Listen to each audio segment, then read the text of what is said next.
Welcome back, everyone. We're diving into a really cool part of history today, the world of phone phreaks back in the 1970s. We've got this fascinating FBI file. It's from 1976. It's called a control file.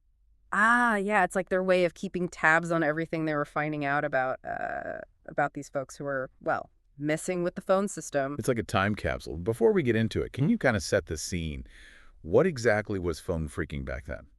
So the FBI, they use this term, phone sophisticates. It's Oh. their way of describing basically anyone who is good at manipulating the phone system, finding Mhm. those weak spots, exploiting them, often to make free calls or just kind of poke around, see how it all works. So early hackers, but with phones. Exactly.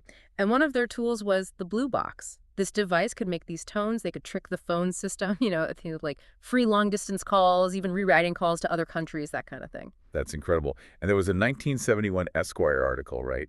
Secrets of the Little Blue Box. Did that play a role? Huge role. That article basically explained how those blue boxes worked. And it caused a surge of interest in phone phreaking. Even the FBI file mentions it, how it led to their investigation. Wow, talk about unintended consequences. So the FBI was worried about all this. What were their main concerns?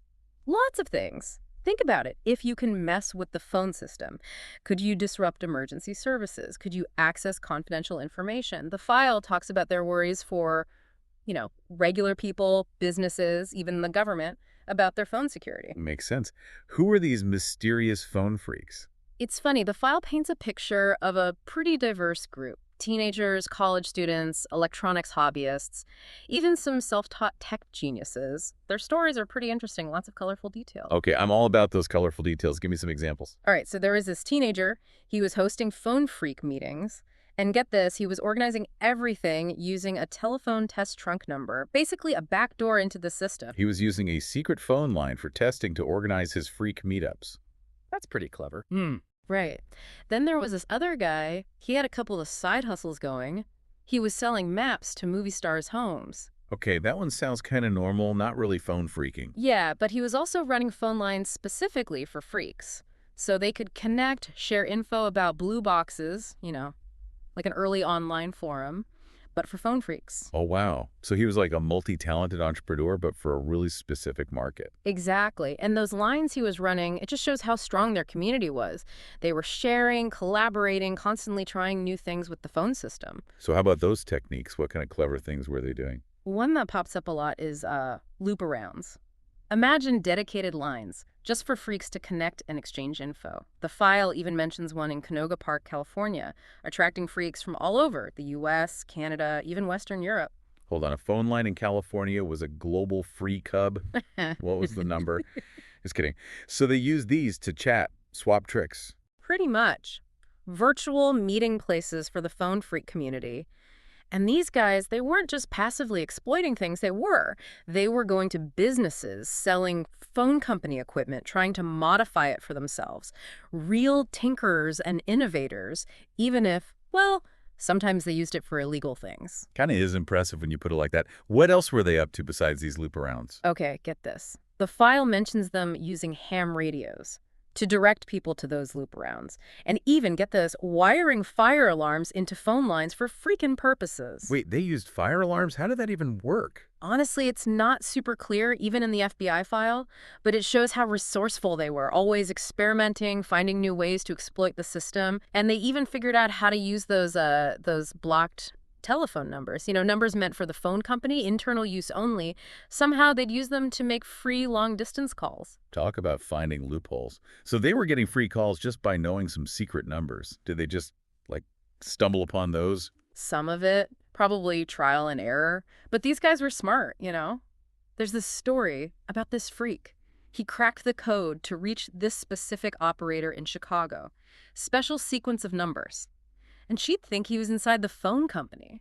Connect him anywhere in the US, free. No way. It's like he tricked the phone company into working for him. It is, and it shows you something important. Security. It's not just about the tech, it's about people too.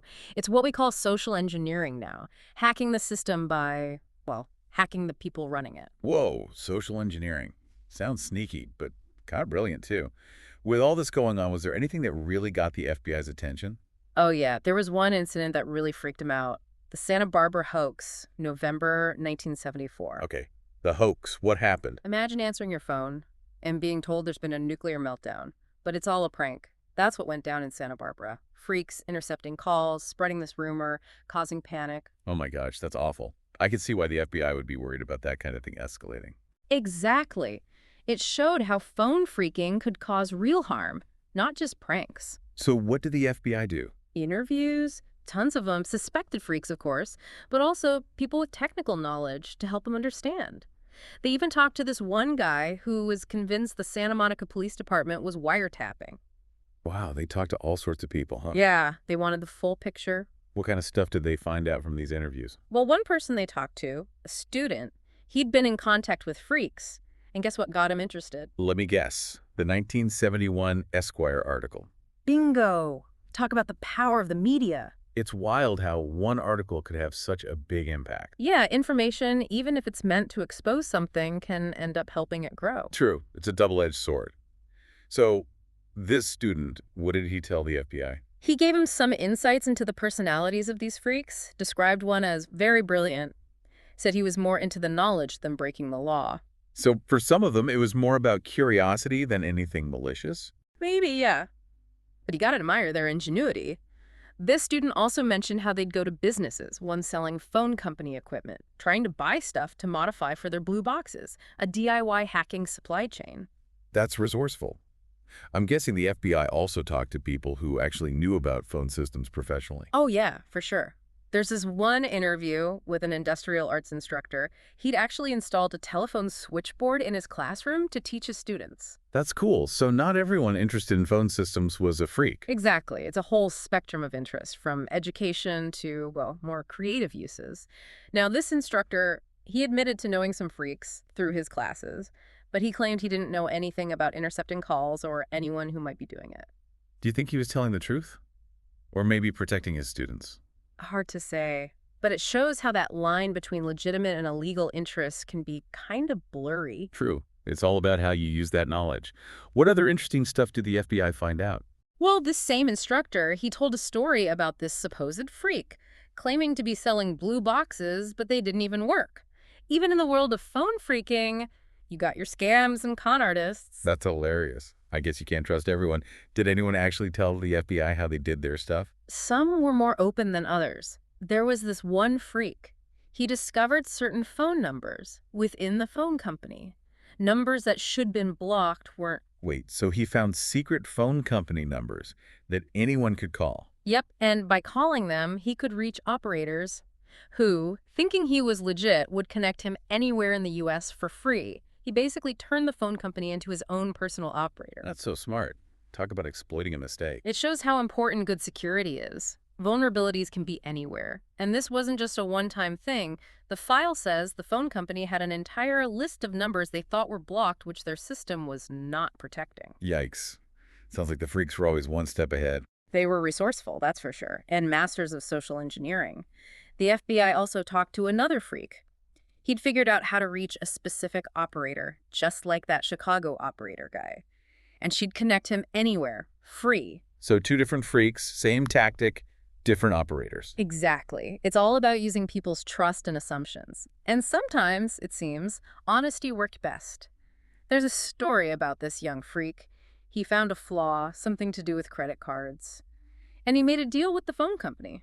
They wouldn't go after him if he told them how he did it. They gave him immunity in exchange for his knowledge. Sounds like it. Makes you wonder about that relationship between law enforcement and hackers. Yeah, was this early ethical hacking?